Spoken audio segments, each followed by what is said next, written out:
Hi, hello, welcome back. How are you doing? It's been 10 seconds since I ended the last recording, but you guys won't notice this, of course. Yeah, Rohan now, because we did this one last episode. Emin interesting, plus 2 power. Don't really know what power we're saving up for right now, but sure. Let's just stack it up and we'll get all the powers in the end, maybe. I'm gonna continue talking about the depression and memory mechanism for now, because I didn't quite say everything I had to say about that last episode. So if you just join in this episode, make sure to watch the last one to get caught up. A labyrinth of sharp rocks and steep hills Sorry. was long ago the northern border of Gondor's lands. Slapped my microphone stand for a second there. So yeah, talked about overgeneralizing autobiographic memory, which is like when you fail to name specific memories when asked for it. Gonna use my heroes as a elite squad as well this mission, but without AMR because he's already level 10. Let's check the bonus objectives as we always do. We already did that. Let's get our economy buildings going as we always do. And this should be an easy mission like all the preceding ones. Let's get our gate closed in a second and get our elves on the wall over here probably. Beware for the mountain trolls. Alright, we will. Hopefully Pippin will do so as well. This is Pippin, right? Hopefully Mary will do so as well. Now you die. That's a bit over dramatic, isn't it? Alright, let's get a small gate passage thing going and then we can close our large gate. This is gonna give us some treasure, isn't it? Awesome, awesome, great. A lot of treasure. Right, let's move along. We have some more money now. Interesting. I already said that it made therapy less effective on them, but it also makes their problem solving skills less effective. And if you can't solve problems, they will kind of heap up and they will accumulate over time, and that's something you don't want, of course. Alright, Jesus Christ, they have a lot of troops out here already. Let's get him out here as well, because I think we're gonna need him, if that's even gonna be enough. Mary's probably gonna die, but still. Because when you solve problems, you actually gotta, like, in your head, think about all the possible solutions. The fire arrows are proving to be quite a challenge. I'm gonna try and just run over them a bit. Gotta be careful with AOMR. Alright, that was a bit too ballsy. Let's get him out of here as well. Maybe he can flee in time. So yeah, there go all our heroes. Okay, a bit too ballsy, but yeah, no problem, I guess. You guys should move up here as well, and we should get some more towers going. Alright, the gate is there, so that's why we can build a tower over there. You need to all come over here as soon as possible.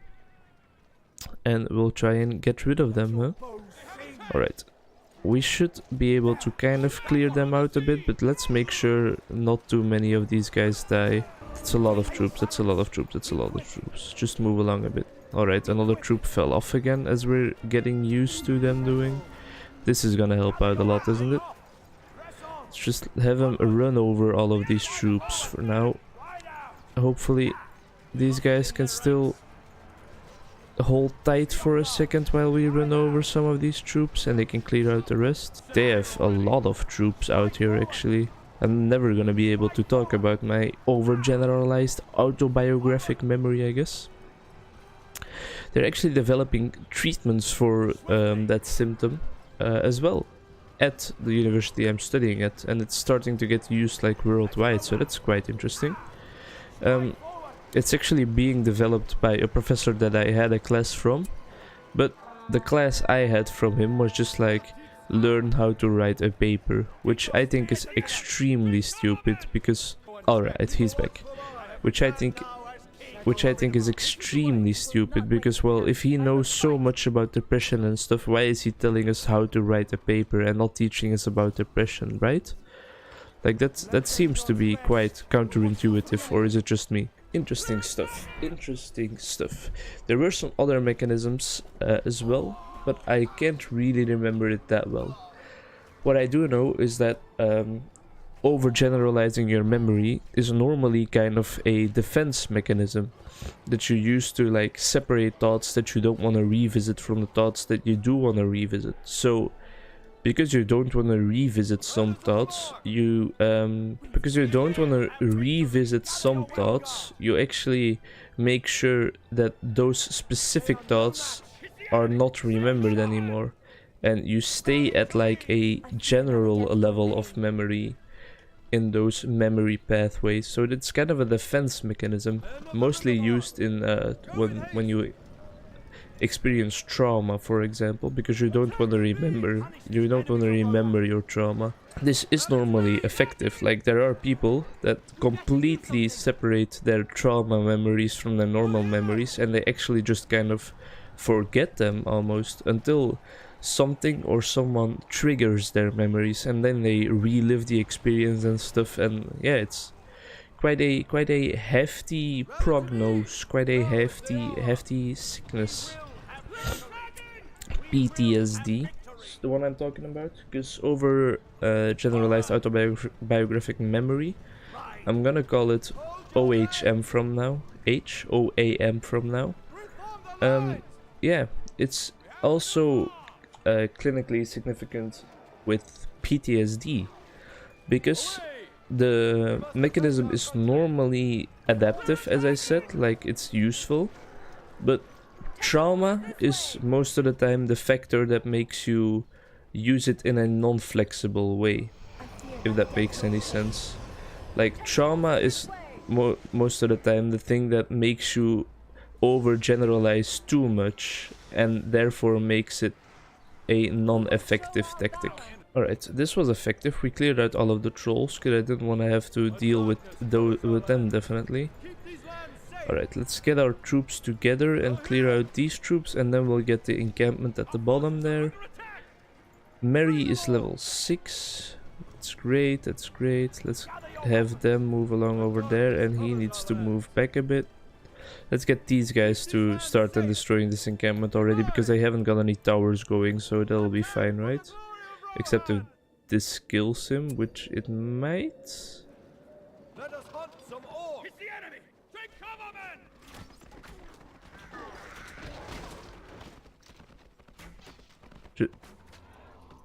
Just kill them. Interesting. Alright, I'm gonna have him move back and these to get this troop out of the way, and let's see what's going on over here still. Sorry, that was a bit too loud. He didn't die though, so that's great. Alright, there's some more troops over here and some more trolls as well. There's a lot of trolls in here. They really didn't make a lot of trolls, huh? Good thing we have these fire arrows that just completely make those trolls absolutely redundant. That's the right word, right? Redundant? I think so. Let's get some troops to focus. Oh no, fire arrows. Get the fire arrows first. Move back, move back. Don't want to get killed by that troll. Right, everything is going fine. It's proving to be quite a difficult, quite a intense mission, I think. But I think we should make it out just fine. Overgeneralized autobiographic memory. It's just an interesting process that makes depression kind of noticeable and maybe preventable if you prevent the overgeneralized autobiographic memory before the depression itself sets in. One more thing I wanted to talk about was this episode of the Minimalists podcast I watched with Carl Newport, which is kind of a professor, if I'm not mistaken, in communication and social media and stuff like that. It's gonna sound ignorant, but that's just what I expected because of the subject of the podcast he was on. And yeah, some interesting ideas set there. They were talking about social media, and it was actually about digital clutter, the podcast, which is like a bit of minimalism on your phone and laptop and stuff, like getting rid of apps you never use and limiting your social media time and just your internet time in general and stuff. I think a really healthy approach, and something a lot of people should think about looking into, because it can save you a lot of time as well, because you're wasting a lot of time just looking on your phone and scrolling through random useless content, just taking everything in. But still, he actually said that people almost exclusively gain happiness from social media by contacting people that we normally are not able to contact if we would just wait until we see them in real life. And that's the only, or at least one of the only mechanisms that can actually make you happier when using social media. Now, that's interesting, isn't it? Because a lot of people use it to talk to people they already see each day and stuff, but that wouldn't make you any happier according to Mr. Newport's theory, and probably research as well, because as I said, I think he was kind of a professor, but I'm not 100% sure, so I don't dare to make any real statements on that. Get ready! Alright, you can try and hold off over here for a second. Let's make sure he doesn't die though, because these are a lot of troops, as you can see. Let's run them. Let's just run them over real quick. Uh-oh. Alright. Everything is going fine.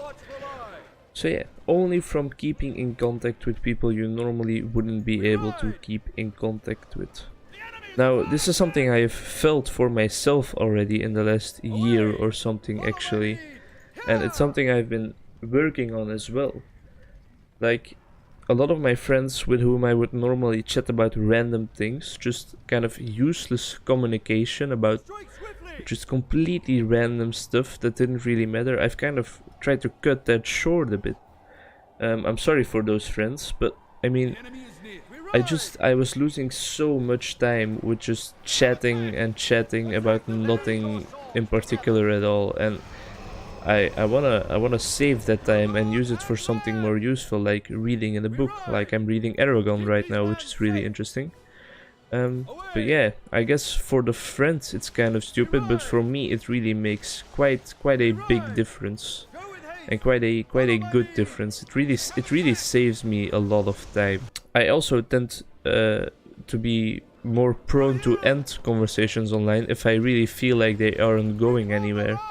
Because normally you would kind of like dig really deep to find this new subject to talk about with that person. But nowadays, just when I see like, alright, this conversation was productive and it's okay that it comes to an end, I will just let it come to an end. And I think that's also a healthy approach, but I'm biased of course, because that's how I do it, so that will always seem better, I think, the way you do it on yourself. But yeah, I believe it has saved me a lot of time and made me a lot more productive. It's pretty interesting, huh? They also talked about things like the bad side of social media, like comparing yourself too much to others online, and difficulty of unfollowing people, which is just insane for me that can be something people stress about. Like, how did we get so far absorbed into this whole social media thing that you actually feel stressed about unfollowing people because you're afraid they will get mad? That boggles my mind. I'll put a link to the podcast down below, so, well, the short free version, because if you want to watch the full podcast you gotta support the guys on Patreon, if I'm not mistaken. But it's worth a while to, it's worth your time to quickly watch that podcast or listen to it. It's interesting. It's really interesting. Really quick episode, really short. Thanks a lot for watching. I hope to see you in the next one. We talked about overgeneralized autobiographic memory a bit, and we also talked about the Minimalist podcast with Cal Newport. It's without an S, and I'm gonna leave the big E.